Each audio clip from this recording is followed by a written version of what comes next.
Hello there, WADZEE, and if you're not WADZEE, hello there too. So today, in this video, I'm gonna build a zoo in Minecraft because I thought that would be an amazing idea for WADZEE to build in his hardcore world.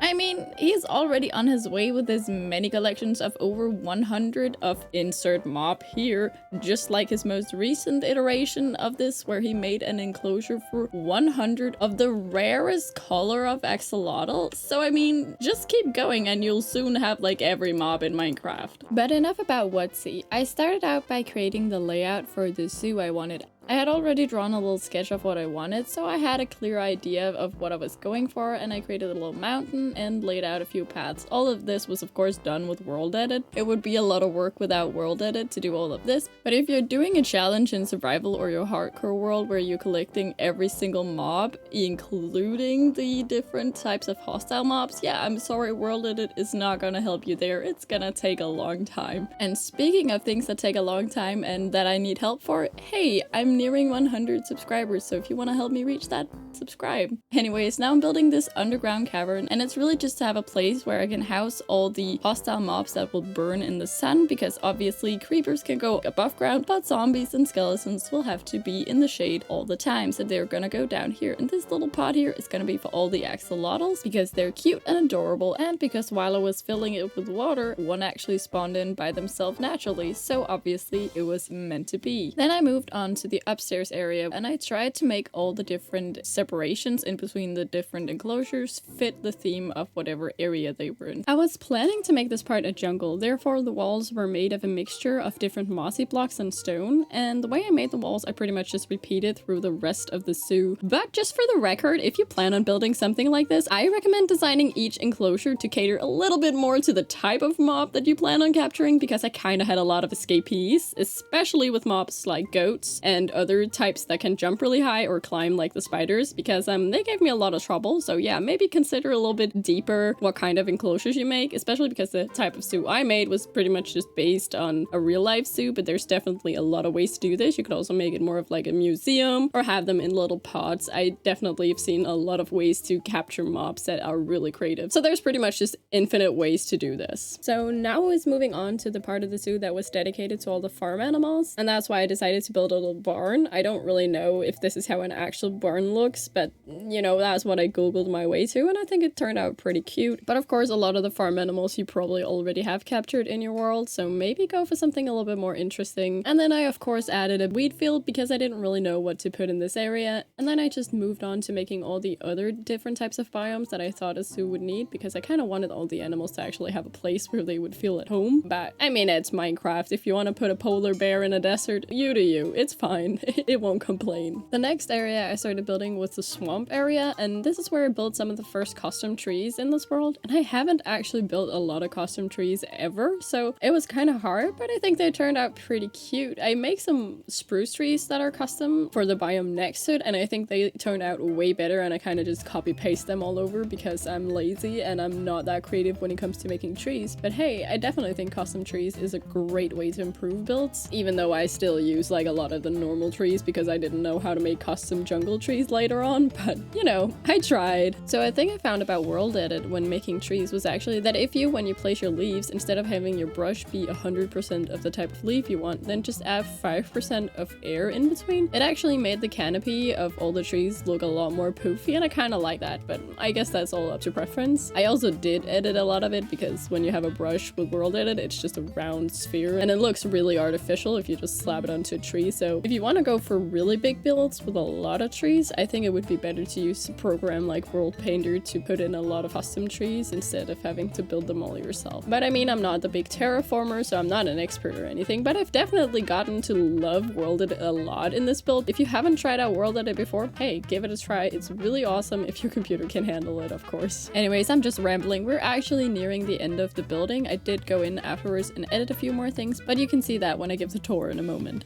Okay, so I think the zoo is pretty much done. Let me just do a little bit of something. Much better. I think now it's time for the tour around the whole build, because I don't really think you got a real feel for all the little nooks and crannies. Alright, so if we just start by going up these stairs and look over here, we should see creepers. There might not be one. Hello, Mr. Iron Golem. Yes, I named every single mob in the whole thing because they were all despawning. And here we have the first little exhibit. There's creepers. I thought they belonged in the jungle, so that's why I put them there. Then we have our other little exhibit over here with some ocelots. Very cute. Of course, they also have a jungle. It's a bit of a different jungle. It has some melons and stuff like that. Then we have some pandas down here, and I of course spawned in some brown pandas. I don't know where they went. There they are, because sure, if you were doing this as a challenge, you definitely want to find more difficult mobs such as brown pandas. And if we go down here to the bottom, you might have noticed this when I was building it, but now it's filled with drowned, and they all seem to for some reason fall into this hole. They do also have like an open thing up there. Then a thing I would totally recommend is getting weird mobs that have like OP armor or are riding each other or some sort of stuff like that. That is kind of hard to get. Then there was supposed to be spiders in this enclosure, but they kept rolling up the glass and taking fall damage, and now there's only skeletons left. So yeah, skeleton horse, possible to get, very hard to get. Here we have, well, nothing apparently. Oh, they're up there. We have the new axolotls, a bunch of them. In the walls, we just have some more skeletons, and I totally think it could be fun to bring in some nether mobs to the overworld. Then the last thing we have down here is a zombie pit, and I don't know if you've ever been to a place that has this thing, but where you go to like a down thing and they have like alligators. I find that kind of funny. Like you could have zombies or other mobs that are hostile but that don't have ranged weapons. You could have them down here in a place like this. You can look down upon them and be like, haha, you've been captured. Anyways, if we go back up here, we will actually emerge out in the middle of the zoo, and we have a little bit of a nether biome over here with some zombie pigmen. Then we have a bunch of llamas over here and the husks. Then we have a little area for some cats that you could totally go pet, a bunch of horses, and I actually made it so that it's possible to go through the horse pen because horses aren't exactly dangerous, especially not in Minecraft. And we just have all the normal farm animals. And I would definitely think if you were doing this as a challenge, I wouldn't go for the normal farm animals. I would definitely go more for the more obscure mobs like the zombie we saw or other stuff like that. And then we have some bees just because, and a bunch of bunnies. Wow, okay, well, excuse me guys, don't be like that.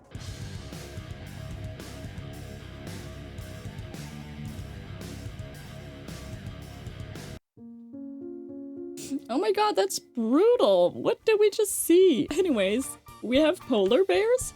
He originated over here, obviously. Then we have goats, and goats were super hard to not just have everywhere. Look at this boy. Why are you over here? This little road goes back to the middle, and in here I've captured like a whole pillager thing, and we even have some ravagers. There's one jumping out there, and there's one stuck in this tree over here because he's a dumb boy. Yes, you are a dumb boy. We had some slimes in here. They definitely escaped somewhere. I don't know. Then we have, of course, a witch named Karen. Then I made a custom mushroom biome with, of course, both red but also brown mushroom. Then another thing I made is just this Enderman roller coaster because, well, Enderman can teleport. So, oh, here's one of our slimes. He's called Bouncy Boy. So yeah, we have a lot of different types of tropical fish. Of course, some dolphins. Over here, we have a little oasis for our sea turtles. On the other side, we have some salmon and some codfish. Then we have zombified hoglins. At first, I wanted the soglins and the zombified piglins to be in the same enclosure, but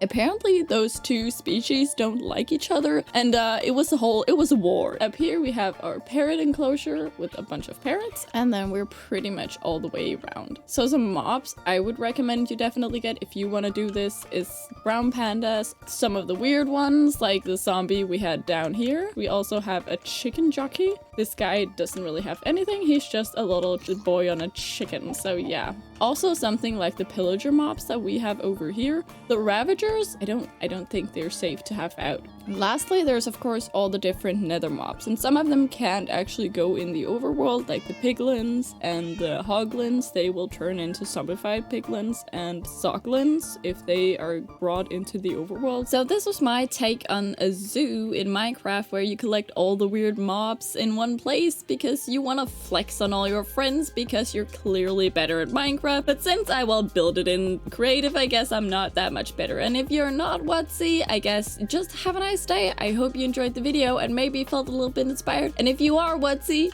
please build it. I would really love to see it. Anyways, have a great day and I'll see you in the next one. Bye bye!